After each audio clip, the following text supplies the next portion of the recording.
First class was already boarding when she walked up, calm, composed, unnoticed. A few minutes later, they'd all know who she really was, the airline's new CEO.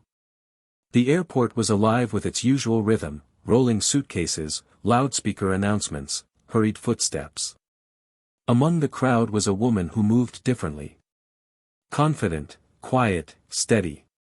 She wore beige slacks and a sleeveless blazer, simple gold bracelet catching the light as she walked. Nothing flashy, just neat, clean, intentional. She wasn't trying to stand out. And yet, people noticed. As she approached the first-class gate, she caught a few glances. A man with a leather briefcase looked at her ticket, then back at her, puzzled. A younger woman adjusted her scarf and smirked, as if confirming a quiet assumption. The gate attendant barely looked up while scanning her pass.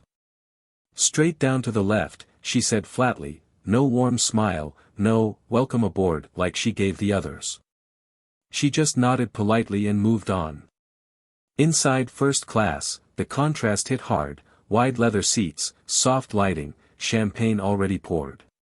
Conversations drifted around her, filled with stock tips, second homes, big deals. She placed her carry-on in the overhead bin and took her seat by the window. Calm, composed. As always. But the signs were subtle, and they came fast. A flight attendant lingered longer with other passengers. Her own polite request for water was brushed off with a quick, just a moment, that never came. 10 minutes passed. Then 15. She looked up, same attendant, laughing with someone else a few rows up.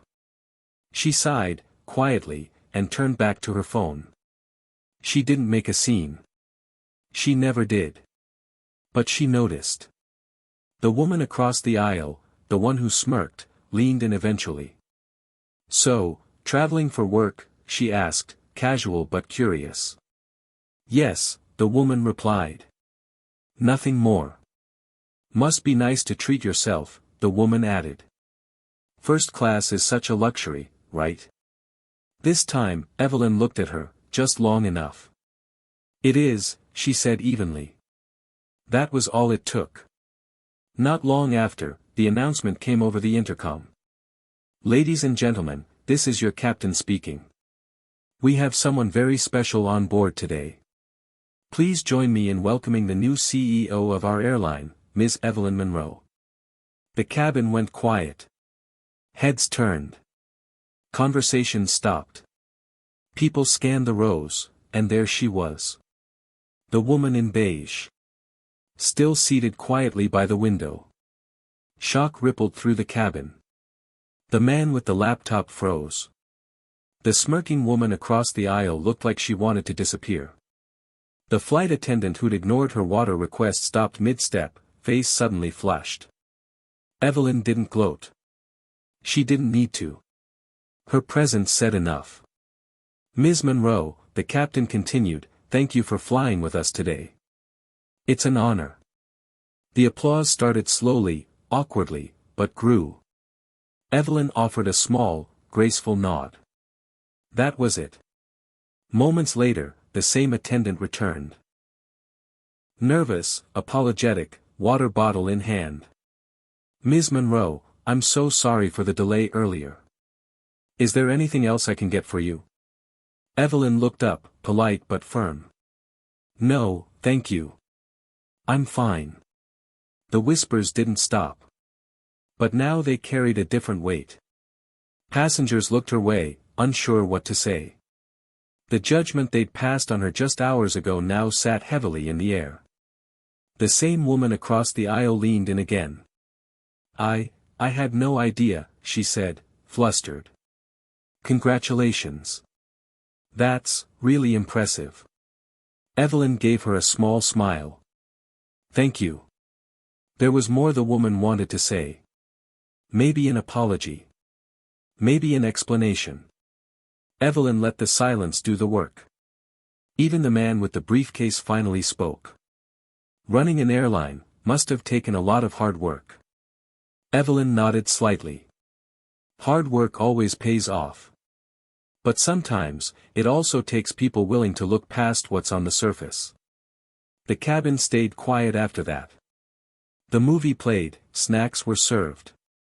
But the energy had changed. Evelyn didn't need anyone's approval. She never did.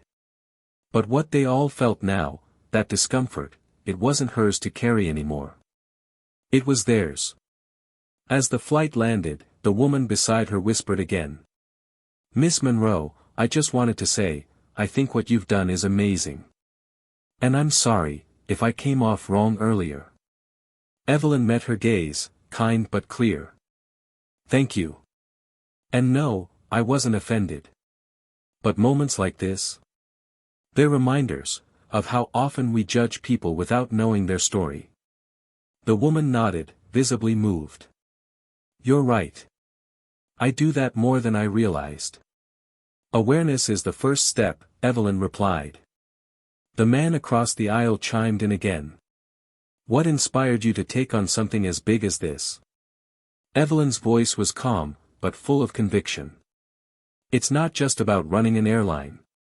It's about making sure people who look like me, come from where I come from, get to be seen. Get to belong." And with that, the descent began. The plane landed. Passengers disembarked. Some nodded at her, others smiled sheepishly. Small gestures, but meaningful. The same people who had overlooked her now walked past with quiet humility. Evelyn stood, still poised, still graceful. She didn't say a word. She didn't have to.